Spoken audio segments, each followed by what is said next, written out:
Non renewable resources limited हैं और दोबारा नहीं बनते। दुनिया की एनर्जी उन्हीं रिसोर्सेज से बनती है, मगर ये पोल्यूशन और क्लाइमेट चेंज का सबब बनते हैं। उनका इस्तेमाल कम करना ज़रूरी है। आगे इस टॉपिक पर डिटेल में स्टडी करेंगे और एंड में एक फन क्विज के जरिए देखेंगे कि आज हमने क्या सीखा। अस्सलाम वालेकुम and welcome to pocket school Urdu. हमारा मिशन है कि एआई की मदद से हर बच्चे तक क्वालिटी एजुकेशन पहुंचाई जाए। तो चलिए शुरू करते हैं। अब बात करते हैं फॉसिल फ्यूल्स की, यानी वो फ्यूल जो जमीन की लेयर्स में कुदरती तौर पर बनते हैं। फॉसिल फ्यूल्स वो नॉन रिन्यूएबल रिसोर्सेज हैं, यानी वो वसाइल जो दोबारा नहीं बन सकते, जो लाखों सालों में मुर्दा दरख्तों और प्लांट्स से बनते हैं। इनमें कोल शामिल हैं, इनमें क्रूड ऑयल शामिल हैं। जब फॉसिल फ्यूल्स को जलाया जाता है तो ये थर्मल एनर्जी पैदा करते हैं, यानी हरारत की शक्ल में तवानाई, जिसे टरबाइन्स के जरिए मैकेनिकल एनर्जी में बदला जाता है, यानी हरकत की शक्ल में तवानाई, और फिर इलेक्ट्रिसिटी जनरेट होती है। इनमें नेचुरल गैस भी शामिल हैं, लेकिन क्या आप जानते हैं कि ये प्रोसेस ग्रीन हाउस गैसेस भी पैदा करता है, यानी वो गैसेस जो जमीन के दर्जा हरारत को बढ़ाती हैं। यही वजह है कि हमें ऑल्टरनेटिव एनर्जी सोर्सेज की जरूरत है।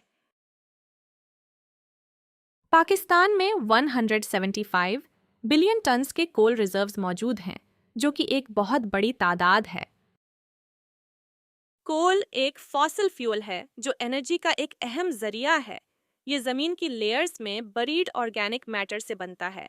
इस प्रोसेस को कार्बनाइजेशन कहते हैं, जहां कार्बन के कॉम्पाउंड्स हीट और प्रेशर के तहत फॉर्म होते हैं। यानी लाखों साल पहले मरने वाले ट्रीज और प्लांट्स जमीन की लेयर्स में दब गए।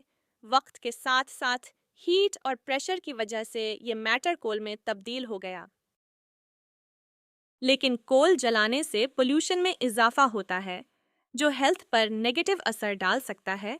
इसलिए कोल हमें वाइजली यूज करना चाहिए। क्रूड ऑयल एक विस्कस लिक्विड फॉसिल फ्यूल है जिसमें हाइड्रोकार्बन्स होते हैं। विस्कस से मुराद वो लिक्विड है जो लेसदार या गाढ़ा हो और आसानी से ना बहे, जैसे शहद या घी। ये दुनिया भर में सबसे ज़्यादा वैल्यूबल फ्यूल है क्योंकि इसे पेट्रोल, डीजल, केरोसिन और लुब्रिकेंट्स बनाने के लिए यूज़ किया जाता है। लेकिन पाकिस्तान में क्रूड ऑयल के रिजर्व्स बहुत कम हैं, इसलिए हमें ज़्यादातर इंपोर्ट करना पड़ता है। क्या आप जानते हैं कि यूएसए, सऊदी अरबिया और रशिया दुनिया के सबसे बड़े ऑयल प्रोड्यूसर्स हैं? नेचुरल गैस एक वर्सेटाइल फ्यूल है, यानी ये मुख्तलिफ मकासद के लिए इस्तेमाल हो सकती है, जैसे कुकिंग, हीटिंग या इलेक्ट्रिसिटी जनरेशन। वर्सेटाइल का मतलब है ऐसी चीज जो कई तरह के कामों में कारआमद हो। ये मीथेन पर मुश्तमिल होती है, जो एक ऐसी गैस है जो हाइड्रोकार्बन की सादा शक्ल में मौजूद होती है और ऑयल डिपॉजिट्स के करीब पाई जाती है। पाकिस्तान में स्वी गैस फील्ड सबसे बड़ा नेचुरल गैस फील्ड है, लेकिन डिमांड पूरी करने के लिए हमें एलएनजी, लिक्विफाइड नेचुरल गैस, भी इंपोर्ट करनी पड़ती है, जो कि कंप्रेस्ड फॉर्म में ट्रांसपोर्ट की जाती है। नॉन रिन्यूएबल रिसोर्सेज जैसे कोल, ऑयल, नेचुरल गैस और मिनरल्स वो हैं जो मिलियंस ऑफ ईयर्स में बनते हैं। ये रिसोर्सेज लिमिटेड हैं और एक दफ़ा ख़त्म हो जाएं तो दोबारा नहीं बनते। दुनिया की एनर्जी रिक्वायरमेंट्स का बड़ा हिस्सा उन्हीं से पूरा होता है, लेकिन उनका ज़्यादा इस्तेमाल पोल्यूशन और क्लाइमेट चेंज का सबब बनता है। अब बात करते हैं ऑल्टरनेटिव एनर्जी रिसोर्सेज की। क्या आप जानते हैं कि एनर्जी को क्रिएट या डिस्ट्रॉय नहीं किया जा सकता? ये सिर्फ एक फॉर्म से दूसरी फॉर्म में कन्वर्ट होती है। Biomass energy, nuclear energy, hydro electric energy यानी पानी की ताकत से बनने वाली एनर्जी, विंड एनर्जी यानी हवा से बनने वाली एनर्जी, और सोलर पावर यानी सूरज की रोशनी से बनने वाली एनर्जी वो रिन्यूएबल रिसोर्सेज हैं जो बेहतर और साफ तवानाई के जराए हैं। ये फॉसिल फ्यूल्स पर हमारा इन्हिसार कम कर सकती हैं और माहौल के लिए फायदेमंद हैं। न्यूक्लियर पावर स्टेशंस यानी एटॉमिक एनर्जी प्रोड्यूस करने वाले स्टेशंस यूरेनियम रॉड्स का यूज करते हैं, ताकि एटम्स को स्प्लिट करके एनर्जी रिलीज की जा सके। ये ग्रीन हाउस गैसेस प्रोड्यूस नहीं करते। पाकिस्तान में कई न्यूक्लियर पावर स्टेशंस मौजूद हैं जो हमारी एनर्जी नीड्स को पूरा करने में मदद देते हैं।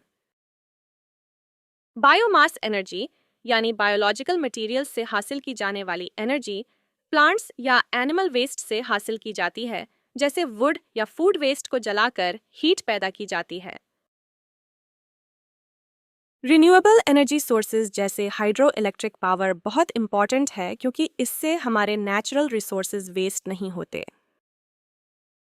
पाकिस्तान में तरबेला डैम, मंगला डैम और वारसक डैम जैसे बड़े हाइड्रो पावर प्रोजेक्ट्स मौजूद हैं जो इलेक्ट्रिसिटी जनरेट करते हैं।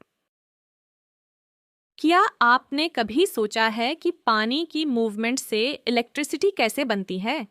पानी टरबाइन यानी एक घूमने वाले इक्विपमेंट से गुजरता है और जनरेटर, जो इलेक्ट्रिसिटी पैदा करने वाली मशीन है, उसे घुमाता है। इस तरह इलेक्ट्रिसिटी जनरेट होती है। विंड पावर भी एक रिन्यूएबल सोर्स है जो विंड टरबाइन्स यानी एयर से घूमने वाली मशीन्स की मूवमेंट से इलेक्ट्रिसिटी जनरेट करते हैं। सोलर पावर यानी सूरज की रोशनी से इलेक्ट्रिसिटी पैदा करने का सिस्टम भी रिन्यूएबल सोर्सेज हैं। सोलर पैनल्स सनलाइट को अब्जॉर्ब करके इलेक्ट्रिसिटी प्रोड्यूस करते हैं। पाकिस्तान में झिम्पीर और घारो जैसे इलाकों में विंड फार्म्स मौजूद हैं और कई घरों में सोलर पैनल्स लगाए गए हैं ताकि रूरल एरियाज को इलेक्ट्रिसिटी प्रोवाइड की जा सके। जियोथर्मल एनर्जी यानी वो तवानाई जो जमीन की अंदरूनी गर्मी से हासिल होती है। ये खास तौर पर इन इलाकों में यूजफुल होती है जहां टेक्टोनिक एक्टिविटी यानी जमीन की लेयर्स की मूवमेंट जो जलजलों और दीगर जोग्राफियाई तब्दीलियों का बायस बनती है, और जैसे वॉल्कनोज यानी आतिशफिशां पहाड़ जो जमीन की अंदरूनी गर्मी और दबाव के इमिशन का जरिया होते हैं, या हॉट स्प्रिंग्स। पाकिस्तान में गर्म चश्मा जैसे मकामात पर जियोथर्मल पोटेंशियल मौजूद है, लेकिन अभी तक कोई पावर प्लांट यानी एक ऐसा सिस्टम जहां एनर्जी को इलेक्ट्रिसिटी में तब्दील किया जाता है, डेवलप नहीं हुआ। आखिर में बात करते हैं कि एनर्जी हमारी इकोनॉमी पर कैसे असर डालती है। हमारी इंडस्ट्री, ट्रांसपोर्टेशन और रेजिडेंशियल यानी रिहायशी इलाकों से मुतालिक सेक्टर्स सभी एनर्जी पर इन्हिसार करते हैं। अगर एनर्जी की फराहमी मुतअस्सिर हो जाए तो इन तमाम शुअबों पर मनफी असर पड़ सकता है, जो मईशत की तरक्की को सुस्त कर सकता है। कमर्शियल सेक्टर्स यानी तिजारती हिस्से सभी एनर्जी पर डिपेंड यानी इन्हिसार करते हैं। अगर एनर्जी सप्लाई कम हो जाए तो लोड शेडिंग होती है, जिससे कारोबार मुतअस्सिर होते हैं। इंडस्ट्रियल सेक्टर्स सभी एनर्जी पर डिपेंड करते हैं। अगर एनर्जी सप्लाई कम हो जाए तो अनएम्प्लॉयमेंट बढ़ती है और जीडीपी यानी मजमूई मुल्की पैदावार कम हो जाती है। ट्रांसपोर्टेशन सेक्टर भी एनर्जी पर डिपेंड करते हैं, इसलिए हमें ऐसे तरीके जो कुदरती वसाइल को नुकसान पहुंचाए बगैर या एफिशिएंट एनर्जी सॉल्यूशंस अपनाने की ज़रूरत है ताकि हमारी इकोनॉमी यानी मईशत तरक्की कर सके। तो आज हमने सीखा कि fossil fuels, alternative energy sources और रिन्यूएबल एनर्जी कैसे काम करती हैं और हमारी लाइफ पर उनका क्या असर होता है। अब आप बताएं, आपके ख्याल में कौन सा एनर्जी सोर्स सबसे ज़्यादा सस्टेनेबल और एनवायरनमेंट फ्रेंडली है? अपने ख्यालात हमारे साथ शेयर करें। Quiz time. Question number 1। Fossil fuels किस तरह बनते हैं? Option A, by burning wood. Option B, from dead plants and trees over millions of years. Option C, by converting sunlight into electricity. Option D, from volcanic activity. इसका जवाब है option B, from dead plants and trees over millions of years. Question number 2। Pakistan का सबसे बड़ा natural gas field कौन सा है? Option A, Tarbela gas field. Option B, Sui gas field. Option C, Mangla gas field. Option D, Gharo gas field. इसका जवाब है option B, Sui gas field. Question number 3, renewable energy sources कौन सी हैं? Option A, coal and crude oil. Option B, hydro electric and solar power. Option C, natural gas and biomass. Option D, nuclear power and tidal power. इसका जवाब है option B, hydro electric and solar power.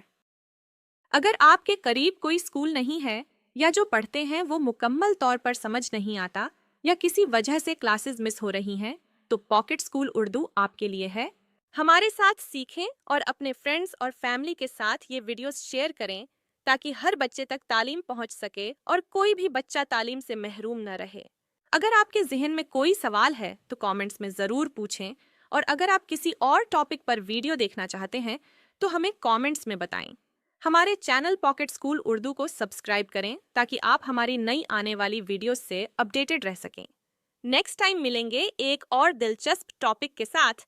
तब तक के लिए take care and good bye.